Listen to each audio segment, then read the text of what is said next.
Welcome, welcome, welcome very, very much to Conversation. A pleasure to welcome to the program a dear friend of mine, and I would say a very good dear friend and mentor to the intellectual community of the world, and that's Dr. Seth Farber. He's a psychologist, Ph.D., and he's written 4 or 5 books that are all of great note and very, very carefully researched.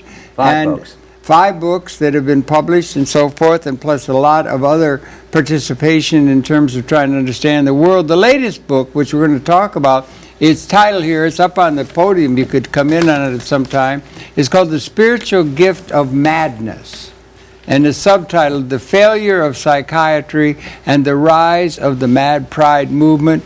Congratulations, and it's got a foreword by Kate Millett, no less. And congratulations on the book, Seth, and congratulations on the points that you bring up in it, and welcome to Manhattan Network again. Good to see you again. Good to see you. Always good to see you. Now, maybe you could talk about it.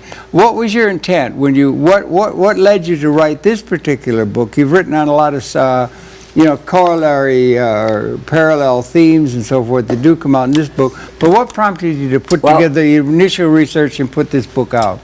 Good question. I had 2 goals in mind. One was to do the same kind of thing I did in my first book. I'll explain that. Yeah. Which was to show people out there who have been victimized by the psychiatric establishment. Okay. When I say victimized, I mean told by the establishment, you are schizophrenic, you are bipolar, you will never be normal, you have to take the drugs your whole life. To show them that's not the only way to look at it. Okay. And in fact, that's a bad way to look at it. That's not a helpful way. Yeah. So, and what I did in my first book was I took, that was 20 years ago. Yeah, So maybe you could throw the title out while you're talking. Madness, Heresy, and the Rumor of Angels. Right, right. The revolt against the mental health system. And what I did, Thomas Szasz, who some people may have heard of, wrote the... A giant Thomas Szasz. The myth of mental illness. Giant, yes. The myth of mental illness, the Manufacture of Madness is another one of his books, the comparative study of the Inquisition and the mental health system. I wanted to, in that book, I wanted to show that 7 people, most of whom have become friends of mine, yes, and told that they were chronically mentally ill. They got out of the mental health system. They stopped taking the psychiatric drugs. By the way, when you stop taking these drugs, friends, you must do it carefully and gradually. Because they're powerful agents. That's like stopping heroin. You will have withdrawal effects, and the psychiatrist will say that these withdrawal effects are the illness coming back. Could I ask you something, Seth? Where's the camera? I don't know. The cameras are 3. They're here. Just don't pay any attention to the camera. Just if you want to talk straight to the audience, you go to that. Just aim to those lights over there. Oh, okay. That's your camera then. How do you define mental illness? How does the society in general define mental illness? Because many of the people who have been our spiritual and intellectual leaders have been called mad in their own time and so forth. Yes. How do we describe or define sanity or rationality or some of the standards that try to organize society, and particularly, the averse of that, mental illness? Well, it started with Jesus Christ. They called him mentally ill, insane. So basically, what I argue is that people who deviate from the norm or the status quo are considered mentally ill. Now, for example, let's take a look at how fungible that is. Yes, right, yeah. I mean... the institutions that are too big to fail. I mean, 50 years ago, 1970, homosexuality was considered a mental illness. It probably was for a good deal, right. Yes, for thousands of years, maybe. Perhaps, we don't know. Well, the psychiatric establishment started in the late 1700s. So in the modern incarnation. Yeah, so right. There have been shamans and so forth, but go ahead. So and then now, how did they determine that homosexuality was not a mental illness, they had a vote. I mean, there was such controversy, the American Psychiatric Association had a vote, and because there were, so I am saying that many of my friends have been labeled chronically mentally ill, who are, because they've had experiences that are outside the norm of consensual reality. Okay, well, the consensual reality and norm of consensual reality would be also applying to the institutional structures that make up the political realm, the economic realm, the normal realm of which society, and it was Thomas Hobbes' myth of mental illness and so forth, or even R.D. Laing, they could say, or Erich Fromm, who said the sane society is not sane, and the mores and the principles of the society, established society, are what's the major problem, not the individuals that so make I it want, up. you know, the people, for example, Thomas Hobbes said, Dr. Thomas Hobbes said, if you talk to God, it's considered praying. If God talks to you, you're considered schizophrenic. That's interesting. So now you look in the DSM, the Bible of psychiatry, and extreme religiosity is considered pathological trait. Why don't you spell out what DSM stands for? Diagnostic and Statistical Manual of Mental Disorders. So they're going to define sanity, and they're going to define normality, so and these major things, like and it changes. It changes through time. Right. These are the kind of priesthood of our society today that sits there and says, this is normal, this is abnormal. And if, for example, you're having an experience, well, it could be an experience of, as I said, I gave an experience of God, example of if God talks to you. It could be a happy experience. Yes, absolutely. You know, usually it's an experience in which the people are frightened. But if you have, let's say, a happy experience, feel like you're one with God, the psychiatric establishment considers that a sign grandiosity, mania, a bipolar disorder. Messianic illusions, Yes, now, that's one of my arguments is that, for example, if someone feels that they have an important role to play in helping to bring about a new world order. I think that's a new age. Right. Well, there have been new ages emerging throughout all of history, and if you call into doubt the historical legitimacy claims of some of the leadership throughout all of history, very often those were just set up to be qualitatively transformed in an evolutionary process. So today's normalcy is tomorrow's lunacy. In fact, we outgrow them. No, we're not. I mean, you know, or do that's we? it. Yeah. Or is there any say progress? that again. Today's normalcy. Well, the standards of the standard. You could take it also to let's just say those who would take any exception to the idea that the political economic organization of the world along realpolitik terms, where all power and legitimacy comes out of the barrel of a gun. Whoever's got the gun can conquer and then claim. And the people who would take exception to that would be called lunacy. Well, all right. Let me answer the question this way. Yeah, there is that, but you usually can get away with being a political critic and not being labeled by the psychiatric establishment mentally ill. But you can't have a spiritual opening and not come to the attention of the psychiatric establishment and the psychiatric establishment to tell people who are having kundalini awakenings, who are having spiritual emergence, and very often these are that they are mentally ill and that they will always be mentally ill. Right, and those are at another So order. I said, for example, yesterday's, in one of my speeches, I said, yesterday's shaman, similar to what you just said, is today's chronic schizophrenic. That the person who in another bygone era would have been considered a medicine man, a spiritual healer, is today considered a chronic schizophrenic, a victim of the most serious disease known to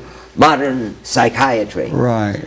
So, I mean, for example, when I came back to New York, apologies for the system that is got to be transformed. There is a spiritual emergence happening in America. It's been happening in now. You're talking now. It's These been very happening days. in the last. Well, it's been happening since the About 60s. 70s, 70s. It's pretty strong now too. Yeah. All over, people are having experiences of God, of the Divine Mother. You know, there was 2012. There was a lot of. I'm not talking about the kind of things you see in the movies where they just say it's going to be the end of the world, horror. I'm talking about people like Terence McKenna, who did all these magic mushrooms and had magical experiences and believed that we could realize the kingdom of heaven on earth. No. Well, now for what about these that? kinds of positive, alternative, altered states of consciousness, R.D. Lang, Ronald Lang, Dr. R.D. Lang, R stands for Ronald, D stands for Davis. People don't know his name, so they think I'm talking about some comedian called R.T. Lang, A-R-T-I-E.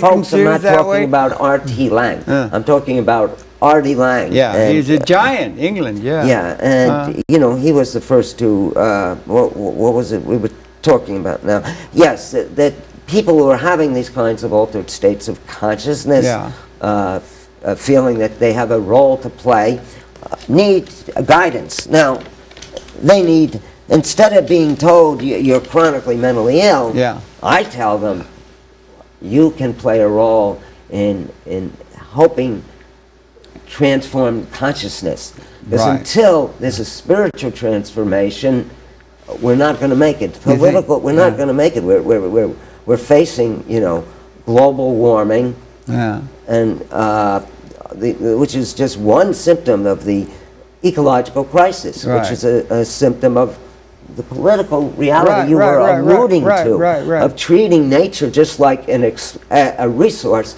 to be exploited, so we can make more and more and more money.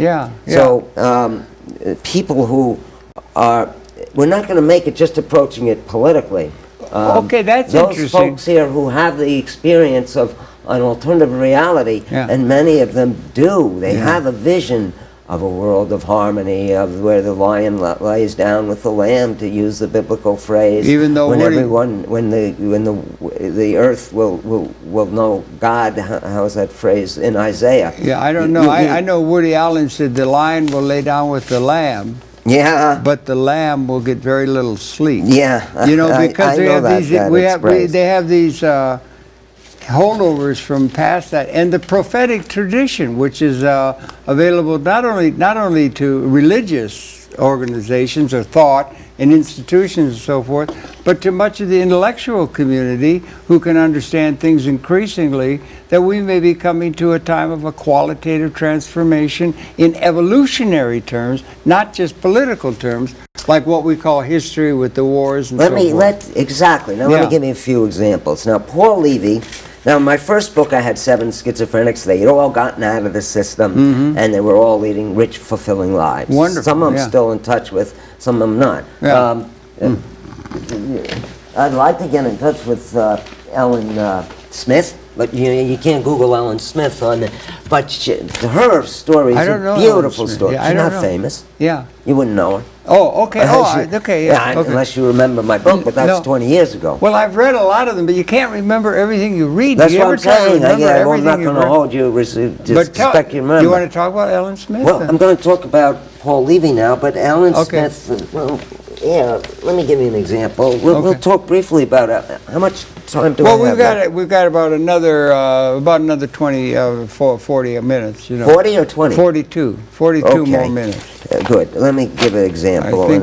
Let me give an example of Paul Levy first. Now, Paul is in my new book, and Paul had a Kundalini experience. My book, The Spiritual Gift of Man. It's really good. And the rise of the Mad Pride movement. And Mad Pride. That's a good idea. He had what later he don't cower against the onslaught of the things directed against you, but just have a Mad Pride parade or celebrate the idea of a higher level of consciousness that is off manifest. Anyway, Paul had what was an awakening, and he was overwhelmed by a state of ecstasy, but it was frightening to him. And what happened was that they took him to his friends were frightened, and they took him to a mental hospital. As Paul said, now, horrible. Anybody who might actually be a potential shaman, a being in whom this shamanic archetype can incarnate, is typically labeled psychotic and medicated and oppressed. Tragic, they can spend their whole life just having brought into this label being mentally ill. Anyway, it's unbelievably tragic because it's taken away this incredible gift for society that we have. Now, Paul wrote in one of his books, now, he was taken away to a mental hospital. The psychiatric establishment said to him, this was new to Paul. Pump him full of Thorazine. They said to him, drugs. They said, Paul, or to his parents or whomever, he was young at the time, 30, what you're going through is a serious illness. You will never be a normal person again. It's like being condemned to be a this felon. is like having, an experience of God, God's calling. Luckily, Paul, he said in the back of his mind he didn't believe it. Well, many people do. So Paul says later, the shaman's descent into darkness can be agonizing. This shaman is the medicine man in the pre-modern hunting and gathering societies like American Indians. Part of the shamanic experience is to become dismembered, which is a cooking and smelting of psychic contents that become rigidified, ossified, and outlive their usefulness. Anyway, now the thing was, Paul was taken to the mental hospital, and he's put in a room, and there's a woman who's blind. And something comes over Paul, like a higher consciousness tells him to go over to the woman. He goes over to this blind woman, and he says, all you have to do is open your eyes and look. All you have to do is open your eyes and look. All you have to do is open your eyes and look. That could be the theme of a political campaign too. Yes, political, or look at the banks or something. She opened her eyes and looked, and she was healed of her blindness. Really? Oh my! Oh, she was blind. Yeah, of course. She was blind. I see. Now, Paul later thought the blind was psychosomatic. Not that she wasn't blind, but that it was caused by psychological fear of looking. Could be. That's what he thought. But that later became a critical, it's too bad Paul's not here to talk about it, but a critical thing, because he said it's really it became the basis of his teaching. Once he got out of there and went through his own death rebirth experience, now he has groups, and psychiatrists come to him for advice. I'll be darned. Okay. And he has a book out. He says his really message to everybody is all you have to do is open your eyes and look. But anyway, they took him away, and the woman, he saw her the next day in the mental hospital. She wasn't blind. And she said to him, aren't you going to answer the phone? Aren't you going to talk to Roy? He said, how does she know Roy? My father's name is Roy? Oh, really? And then just then, the nurse came in the room and said, Mr. Levy, your father is on the phone. I'll be damned. Now, these kinds of things happen to people who are labeled schizophrenic. Morphic resonance. And now Paul has become a spiritual teacher and a spiritual... Now, I'm looking for people out there who've been labeled schizophrenic, and my message to you is that you may have a divine calling to be a messiah. A bodhisattva, as they put it in Buddhist terms. Bodhisattva, or Hindu, I think. Or bodhisattva is a Buddhist term. A Hindu term is a See if I've got avatar. it right. A bodhisattva is somebody where you have a potential to go through, let's say, the gate to individual liberation or something.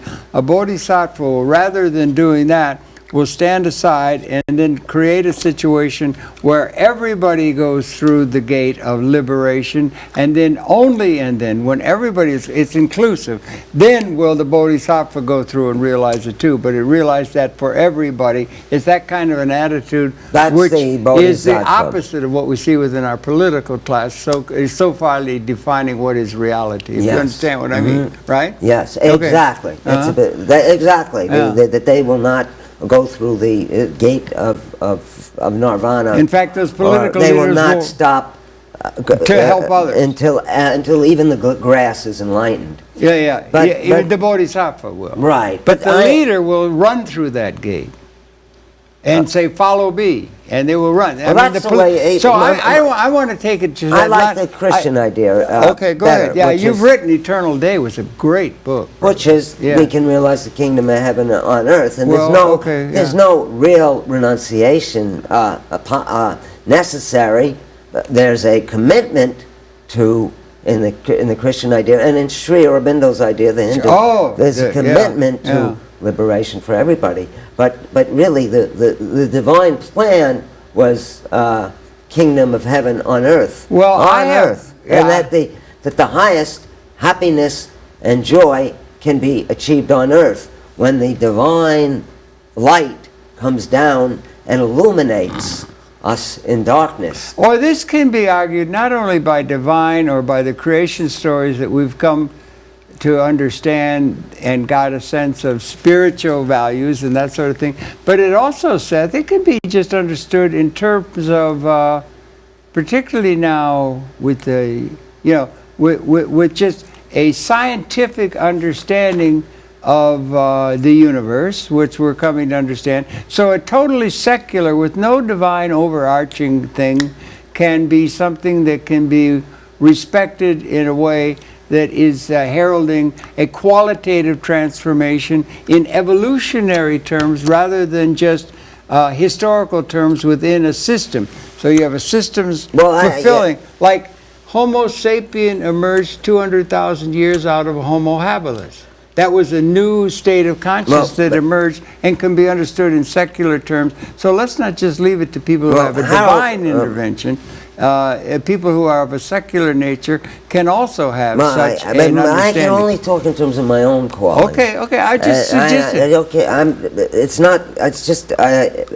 I'm not ruling that out. It's just I can't talk about it here now. Okay. What I'm talking is I am talking to people who've been told they're schizophrenic, manic depressive, they're called bipolar, and my message to them is that you do not have a mental illness. And as a friend of mine who was told that he was schizophrenic, bipolar, said psychiatry is an organized system to suppress spiritual transformation, to suppress spirituality. Fair enough. That's the thing you're talking about. You're talking about that. And I'm trying to put it into a more inclusive context. There's a woman yesterday who got in an argument with me and said, don't try to push your God stuff on all of us. We're not interested in it. She said there's some people that may be interested in it, but I'm not interested in this God stuff. Okay, so I respect her. But I'm talking to the people and there can be unity between them. I'm talking to the people who are. Now, I don't care whether they call it God or what, but there are people, there are many people out there, like Paul, who have now, Paul Levy, who now, when this happened, he felt it was his mission to wake people up. And he actually had little cards made that said, business card. But instead of saying psychologist, it said Messiah on it. He was passing them out. Well, that's a messianic thing. And of course the psychologists, these shrinks said, this is very sick, blah, blah, blah.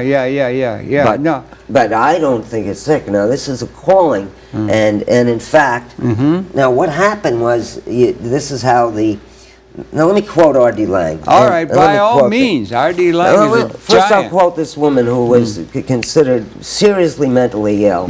I have a number of people that I'd like to quote, but this was a woman named Serene. I won't use her last name. And she had a thing online saying, she wrote, I'm a 31-year-old mom, and this is a thing, she was asking for help. Oh, yeah. And I have bipolar. She thought she had bipolar. With psychosis, you know, the shrinks told her that. Yeah.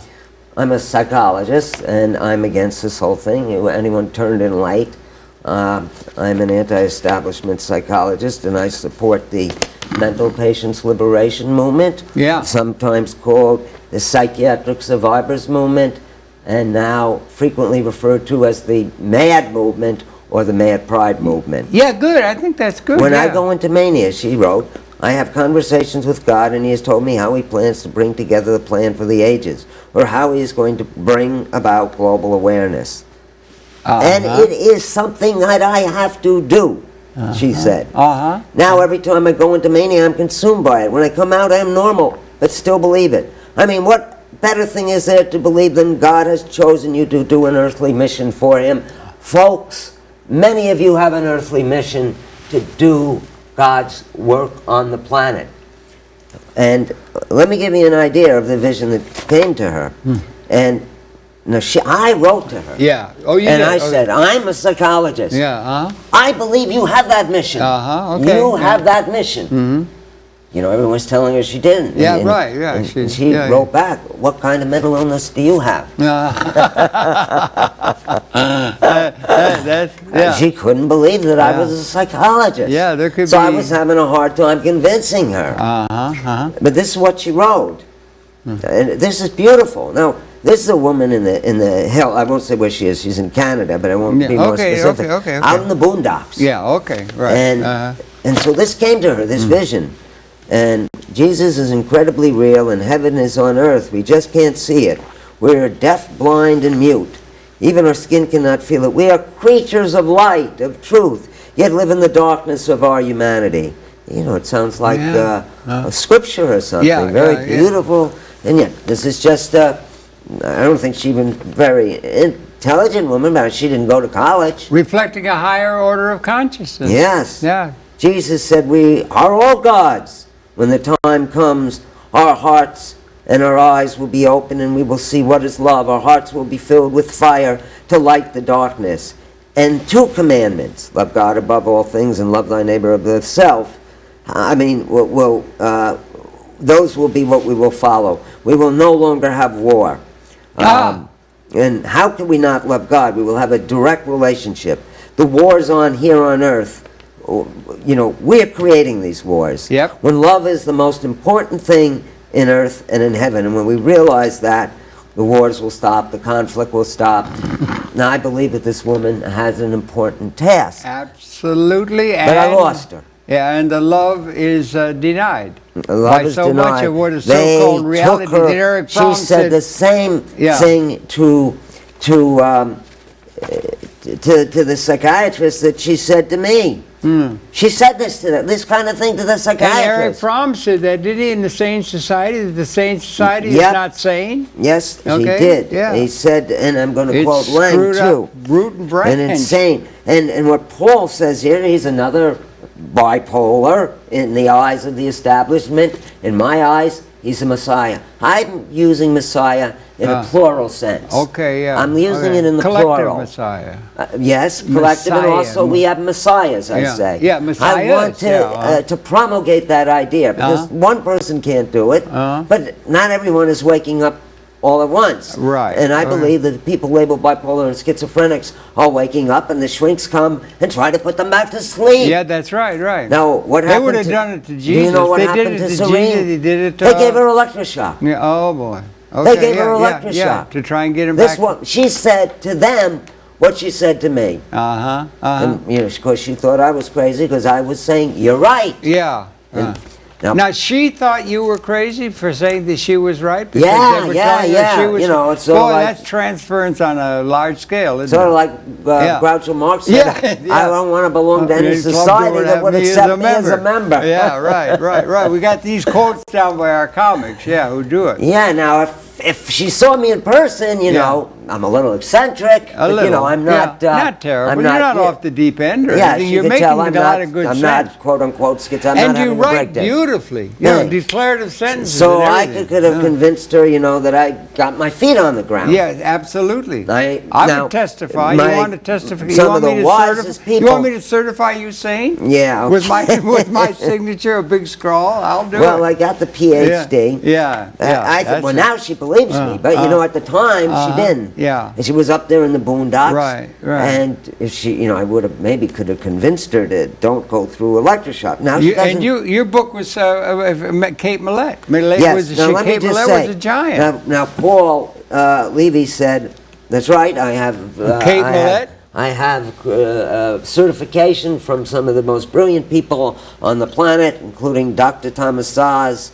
And I want to give a plug for my Harold Channer. friend. And Harold Channer. Right. Don't forget Harold Channer. But I'm talking specifically about people in the mental health field. Okay, right.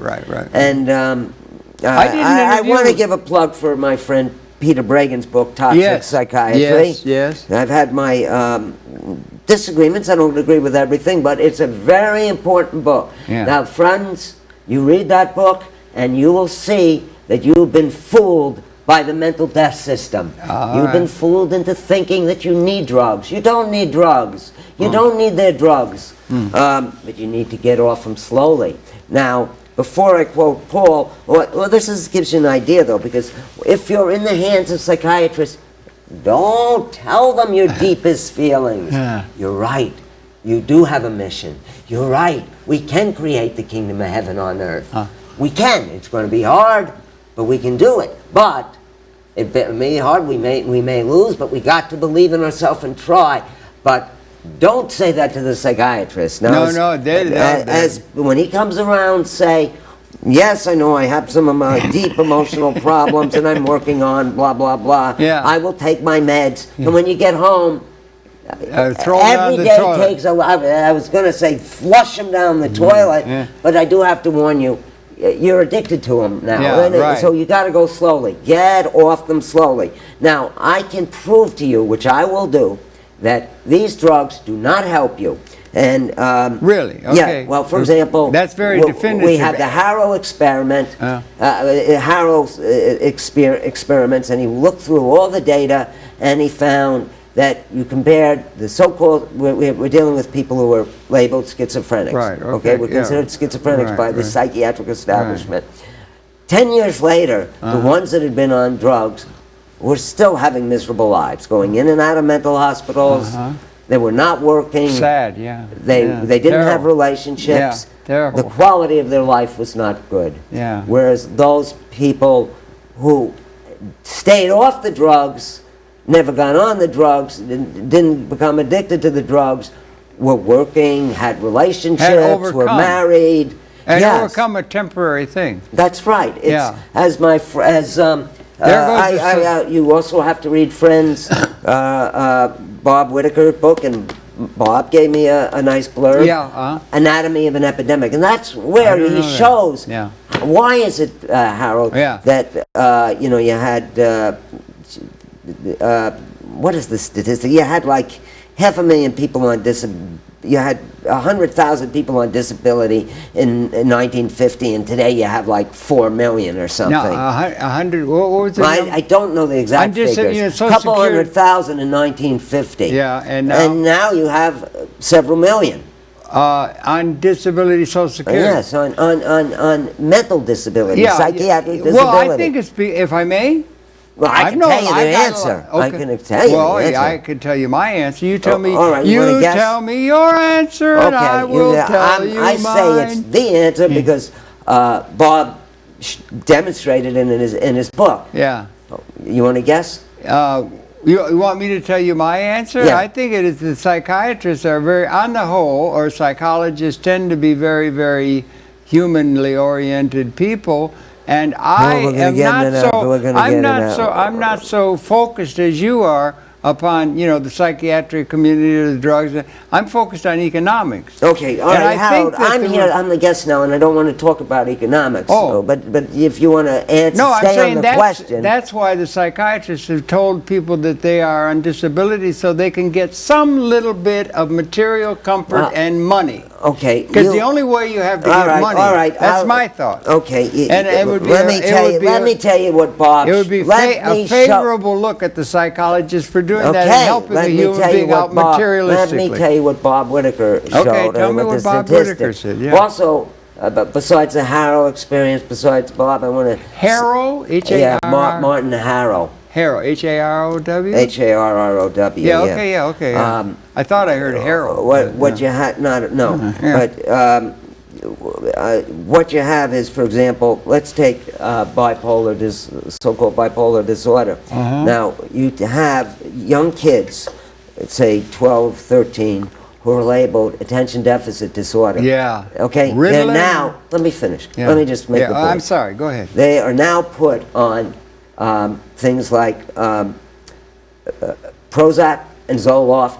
They're called antidepressants, SSRI. Yeah. Okay. Single selective serotonin reuptake inhibitors. Okay. They put on that drug. And what happens is that 20% of the people put on that drug, on those antidepressants, develop mania. Really? Yes, mania. You can read it in Anatomy of an Epidemic. Yeah. So that is why. Now this is you had. I'll give you the figure here now. How many people on? Well, you had here.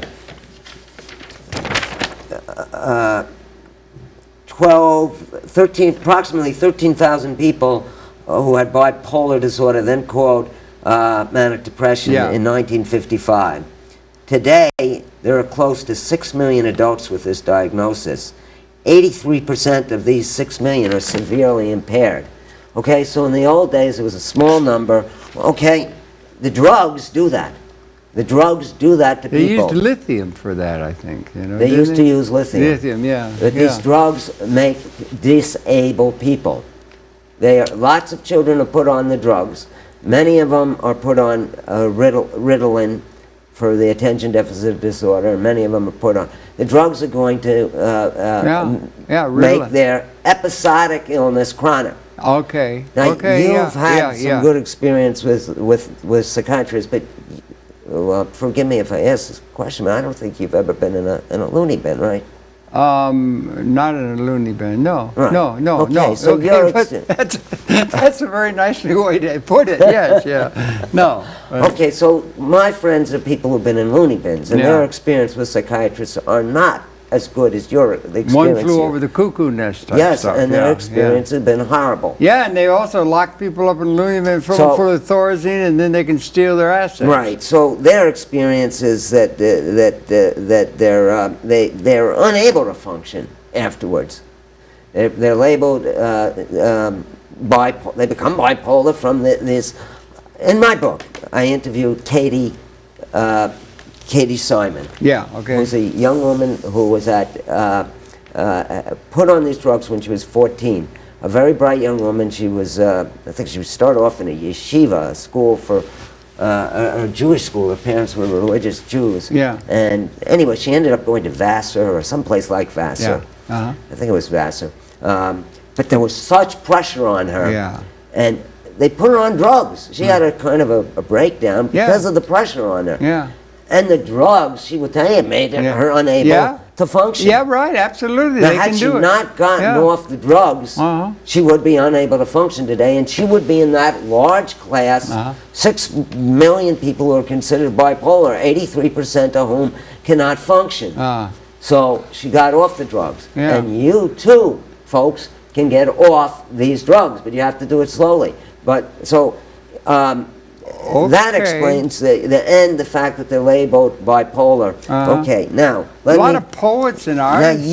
There are people that are lucky enough to find shrinks who say, "Let me help you get money from the government, and you can go out and be an artist and do creative things. You wouldn't have to do that if you had an elementary just society where everybody had what they needed, which we may be moving But those toward. people are minority. In my experience, they people searching for a psychiatrist, so they don't find a psychiatrist. So the majority of people who are labeled, and I see them, they're on 10, 15 drugs, they become big and fat, they lose their sex life, they develop diabetes. These are the effects of the psychiatric drugs. Well, okay. I mean, that's interesting, and it might be that if they think the spiritual gift of madness and the rise of the mad pride movement. Yes. Is it growing? See, that people are saying, yes, I'm mad and I'm proud of it, or something, or instead of hiding it under a bushel basket or being cowed by the people who are telling them there's some sort of cretin or something like that, they're proclaiming their madness. Artists are often, Salvador Dali, people are called mad. Yes. What they are is they're visionaries. Yes. And they ought to declare it. And some of our best human beings and human characteristics are those that the established order call insane. Let me give Sasha a chance to talk. Okay, Sasha, by all means. Now, Sasha doesn't necessarily agree with this any longer, I have to say. Unfortunately, I don't know why. I wish he did, but he didn't. Okay. But there are other people who believe this, and he put it very well. Okay. And there are people who believed it then and believe it now. Paul Levy is an example. You will find in my book an example of many people. They are the spiritual leadership of this planet. They are passing on the visions that they have to other people. Now, for example... Spiritual. Okay, go ahead. Yeah, they are passing on... You want a definition of that, or is that something we should just skate over? For example... What do we mean by spiritual? Are we talking about gods and religion and things, or are we talking about a human characteristic of thought? I gave you one quote of this woman about God being everywhere, the kind of pantheistic idea of God. Did I say... let's see... we are not using our spirits. Most don't even acknowledge the existence of spirit. We will be aware of the prominent parts of ourselves, and we will know God, the spirit that flows through all things. I mean, that's an idea that you find in both Christian and Hindu mysticism. The divinity, or for example, in one of the mystical experiences that the Hindus frequently have is searching for God, and then at the end of the search, at a certain stage of the search, it hits them, and they say, "Tat twamasi." I don't know what that means. That thou art. Oh, okay. You are God. God is everything. Nothing exists outside of God. God is infinite. We're all parts of God. Well, okay, and that's the that doesn't mean we're not an insane society now. Because where ignorance is, we're not aware of our God nature. And the worst people on the planet are the people who are in power. The so-called spiritual people that have a vision of a sort of better order or a higher order or something like that have been routinely ignored. They've been placated, but cleanly ignored by the political classes that have emerged as our leadership and established the norms that are called society norms that you're supposed to adhere to, and it's an insane kind of thing. Exactly. Okay, so that's the point. Now, here, remember, Artie Lang, I can't quote the way out of the Lang. Wilderness might be among the people who are called insane. I was going to quote Sasha. Do I have time to quote both Sasha and Lang? We got 15 minutes. Okay, let me quickly quote Sasha, and then quickly quote And we got to let people Lang. know about how they can get the book in there. Let's not let people forget about how they can get this book. It's really well worth reading. And friends, yes, you can go on my website, friends. Those of you who are labeled mentally ill, you're going to get off the drugs slowly and gradually. But you're going to get off the drugs, and you are going to slowly, and you are going to have something to contribute to the transformation of consciousness on this planet. Because there's need of that. There's need of that practical good ideas, and there's a feeling in the society we got to have a big change. I was in touch with my first schizophrenic client today. Oh, were you? Okay. Your first ever, you mean? Well, my first in a clinic in Jersey, where I was allowed to do what I wanted. And I said to him, I'm going to use a pseudonym just in case. It's family. Jim, I said, you're not, they didn't give me that nonsense about schizophrenia. You're not mentally ill, you're having a spiritual breakthrough. You're a very sensitive, person. Right. You have a spirit. Now, I didn't have the idea of spiritual gift then. That concept. Spiritual gift. Oh, madness. Spiritual yeah, gift. Yeah, right. That comes from, Sasha had that idea. Okay. Okay? So I didn't have that idea for friends. But I said to him, look, you know, hear the voice. And I said, that doesn't mean you're mentally ill. There are people in I just got back from California, so the people in California, they hear voices. Yeah. They charge people a lot of money to hear what the voices have to say. Yeah. Shirley MacLaine was paying Ramtha, I think his name. Yeah. The Ramtha was this disincarnate spirit. Yeah, right. I didn't think Ramtha said anything so great, but Seth, I like what Seth said. Seth. My namesake, Seth. Yeah. You can go by Jane Roberts. Robert I said, Butts, Jim, what you're saying is some beautiful Jane stuff. Roberts was a dear friend of mine. Okay, we'll go into that later because I only have 15 minutes. Okay. Jim, I said, Jim, I have to stay on point, task. on point, because I have 15 minutes and I have to tell all those inspired people we can save the planet. Yes. And it's those of you who are at the bottom. I'd like to quote Jesus or St. Paul on that, you know. Let you be fools, let the fools are the wise one, and the wise one, the ones who think they're so smart are really the fools. You know, the ones who have the money and the power. Just what you were saying. Now, where were we now? I was going to... Well, you were talking about Sasha? Oh, I was saying about my first client. Yeah. Not my first, but okay, he was schizophrenic. I said to him, you're not schizophrenic. I was asked to leave the clinic because I was getting so many people off of the drugs. Yes. I mean, I was helping them. Yeah, that's right.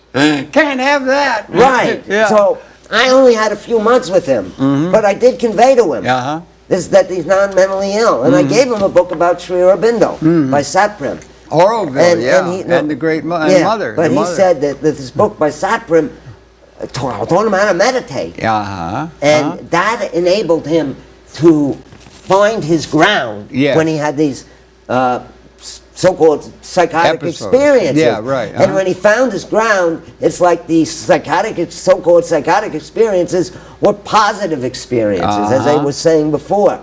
They were breakthrough experiences. And they were experiences of how we could have the total bliss on the planet. Right. How no being would suffer. How all would exist in a state of joy. How there would be harmony. Yeah, I think you're right. And the Bodhisattva thing again about how the Bodhisattva does not go through the gate ahead of other crew like Napoleon. So what happened with John? They wait until the whole of everybody, and that would include nowadays the ecology. Okay, what happened? So that a comprehensive image. Right, I'm just trying to finish this story. Everybody's included in that. Then at the very last, like a rounded thing that includes the whole rather than just some egotistical part of it is the order of the day. And that's exactly what's called for now in terms of evolutionary understanding of a new reality that's emerging in the universe. Okay, now, couldn't be understood the so-called schizophrenics are the leaders. Now, let me go back with the story. We were telling the story of Jim.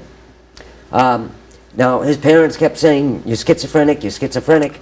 And the mother was calling the clinic saying, get rid of that Dr. Farber. Yeah, right. He's corrupting my son. Right. He's telling me he's not mentally ill. Well, and he is mentally ill. Yeah, look what they did to Jesus, right? And so I got fired, not because of Jim's mother, but because of the psychiatrist was annoyed that I was getting so many people you're off the drugs. Jesus threw the money changers out of the temple. Leave. Yeah, right. So I didn't hear what happened to Jim, I'm wondering. Yeah. Did he get off the drugs? Well, did he? Or did he or didn't? Well, I'm going to tell the story. Okay, good. I have to tell it, set it up first. Yeah. I called the mother to find out. Right. Can I talk to Jim? Hangs the phone up on me. Really? Yeah. And so, first time she says, who is this? I said, this is Dr. Farber. Hang the phone up on me. Yeah. The next time I call, 6 months later, I said, can I talk to Jim? She must have recognized my voice. Because as soon as I said that, bam, she hangs up the phone on me. Right, She was afraid. She wanted her son to be mentally ill. Yeah, right. She couldn't handle the reality that she had a son who was a bodhisattva. Yeah, right. Right. I mean, yes, there's suffering. I'm not saying, folks, I'm not saying that there's not suffering. I'm not saying, that when you first have your awakening, there won't be some pain involved. I'm not saying you won't be frightened. Okay? All right, so finally, 10 years later, Jim writes me.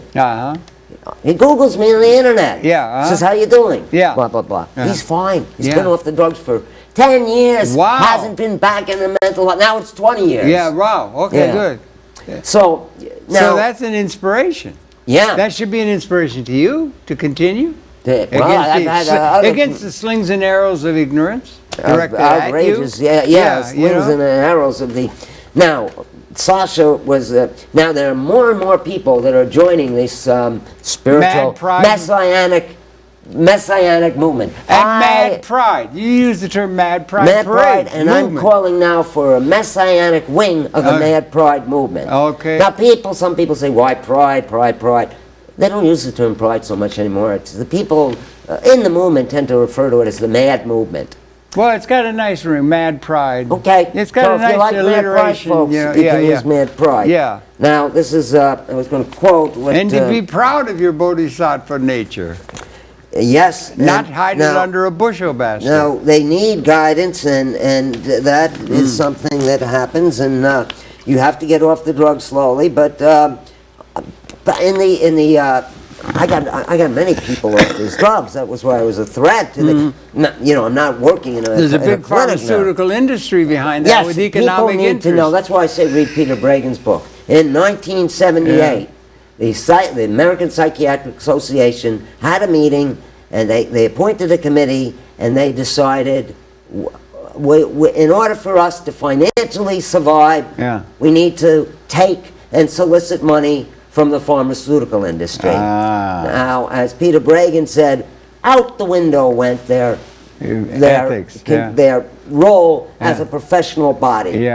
They became a lobby for the drug industry. Right. It's a huge industry. If I can use a term, go ahead. This is conversations. I mean, to me, they're pimps for the drug companies. Pimping for the company. I mean, these are companies that are pushing. I mean. And by the way, folks, these drugs like Zoloft and Prozac, there's maybe 3 to 5% of people who take those drugs who become crazy. All of the school shooters, 99%, I think there may be one exception, all of them were on Prozac-type drugs. You mean like Newtown and that, you mean? Yeah. We don't know what drug he's on. They're hiding it from us. But his parents' friends say he was on the drugs. Okay, this is what Sasha said this is what he said 8 years ago. We're a network of people living with or affected by experiences that are diagnosed as psychiatric condition. We believe these experiences are mad gifts, needing cultivation and care rather than diseases or disorders. By joining together as individuals and as a community, the intertwined threads of madness, creativity, and collaboration can inspire hope and transformation in an oppressive and damaged world. In an oppressive and damaging world. That's the world that is perceived of by many, many people growing around the world that aren't mad.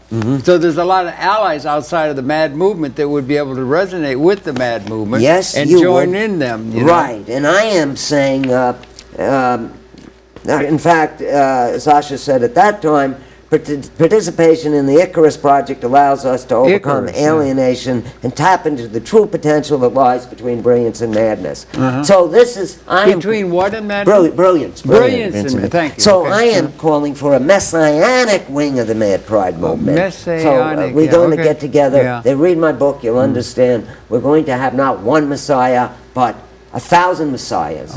Maybe not 2 million messiahs, 1,000 messiahs in this country who are going to take this kind of idea, the messianic idea, the lion lying down with the lamb, and the lamb getting a good night's sleep. Or you could say for a change. Well, the lamb will get a good night's sleep in this rendering. Does that the Messiah is noted for the Jewish tradition and so forth. Well, but you've also had, let me make it. You also have the second coming of Jesus is manifest by Christians. You have the 12th Imam is that part of the prophetic? How much time do I have left? We got about 5 minutes. So I have to. No, but the prophetic tradition about emerging future liberation from the condition in which people find themselves is a very important thing, and it's I agree. And pimped to power by so many. I didn't hear it. Pimps. What's pimped to power. You use the term I said the psychiatrists were pimps. but the ones for the drug companies. But the prophetic tradition, Constantine, I think, sold out the power. Oh, okay. All right, Harold. I only have 5 minutes, so I can't go into that. Well, but I want to hold on. They get co-opted. Let me by answer power. your first point. Okay. Your first By one political about power. the Messianic. Yeah. Okay. You are right. It's in the Abrahamic tradition. Yeah. It's in Christian. It's in the Muslims. It's in the Jewish tradition. Yeah. It's in the Christian tradition. Yeah, right. I was a member of the Eastern Orthodox Church for a while. I know you were. But I remember won't when get you were. into- Yeah. So, but now I'm not in the church because they weren't doing enough to help the so-called schizophrenics and to create the kingdom of heaven on earth. They weren't taking it seriously. They were putting it off to another day. We can't put it off, folks, to another day. Now, there was David Oakes, for example, in the book, who was my first book and in my second book. Yeah. He had an accident lately, but that's not my point. My point was he was told he was chronically mentally ill. He graduated Harvard. He got off the drugs. Yeah. I hadn't been in a loony bin since then. Yeah, okay, That's 30 years. 78, 88, 98, over 30 years. Hasn't been in a loony bin. Hasn't been on drugs. Folks, the only way you can realize your spiritual potential is to slowly get off the drugs. Now I'm going to quote, I know you're going to like this quote, Harold, because it's Is that what get you were off saying. all drugs, Jeff? Is that? I'm talking about antipsychotic drugs, and I'm not talking about marijuana. You're not I'm talking about the drugs that the mental death system calls antipsychotic. They're really anti-spiritual. Okay. And I'm talking about that's your also brief. drugs like Prozac and Zoloft, which could be dangerous to many people. Okay, well, okay. That's your brief, yeah. That's what? That's your brief. That's your statement. Right. That's what you're, read Peter Bregan's book, Toxic Psychiatry, and you'll see. And read Seth Farber's book, if you don't mind. Yes, The thank you. Spiritual Gift of Madness. And it's published by who against the just go online, and Amazon, and you'll find it. Or else go on my website, and that'll take you. You click, and you go to Amazon. It's really, by really Inner well Tradition. written. Now, really let me quote this quote. I know you're going to like this quote, Harold. It's from R.D. Lang. Okay, we only got a couple minutes left, so well, get that's it why I down have quick. to get these several Big quotes slam in. bang finish now, just. Well, I have a couple quotes. I'll be able to get them in. Just get them wait. in. 2 minutes. The time is ticking. Tick, tock, tick, tock. Okay, if you tick, stop tock, tick-tocking and let me do it, don't make me nervous here now. I don't want to make you nervous. I wouldn't try to make you nervous. I'm here to I know soothe. you're not doing it intentionally. No, of course not. Okay, Of but course that not. tick-tock makes me nervous. I'm sorry. I didn't mean to do that. I get now. Ronald Lang. When I say I'm going to say R.D. Ronald. Lang. Yeah, but everyone thinks I'm talking about some dumb comedian. No, I don't. I know R.D. know Lang. that He's a giant. Harold. Yeah. You're even older than me, and I'm an old man. I'm getting older now I'm than talking everybody. to young people out there. Okay, They don't know him. They know There's some guy named R.T. Lang. so that's why I'm going to call him Ronald Lang. It's only about a Ronnie Lang. minute and 30 seconds now. I only have a minute? Yeah, about a minute. You said and I 30 had 5 seconds. minutes. Well, no, I didn't. I said you had 2. No. All minute right. and 30 Will seconds. you please be quiet so Yes, I can I get will the... shut up. You have a big finish. Ronald Lang said, the perfectly adjusted bomber pilot may be a greater threat to species survival than the hospitalized schizophrenic deluded that the bomb is inside him. And now this is when they were dropping bombs on people in Vietnam. They're dropping bombs today on Afghanistan. Harold, let me finish. Our society may have become... Dr. Lang said our society may have become biologically dysfunctional. It is. We're facing global warming that can destroy the planet. And Dr. Lang said, in some forms of schizophrenic alienation from the alienation of our society may have a sociobiological function that we have not yet recognized. Okay, now, I think we ought to maybe say thank you, Seth, for coming in tremendously, and that thank you for coming in, Seth. We ought to shake hands. Shake hands over this. Do I have another minute? 10 seconds, 10 seconds, 2 my seconds. Spirit, now here's Sri Aurobindo. No, My spirit has glimpsed, well, they can go out with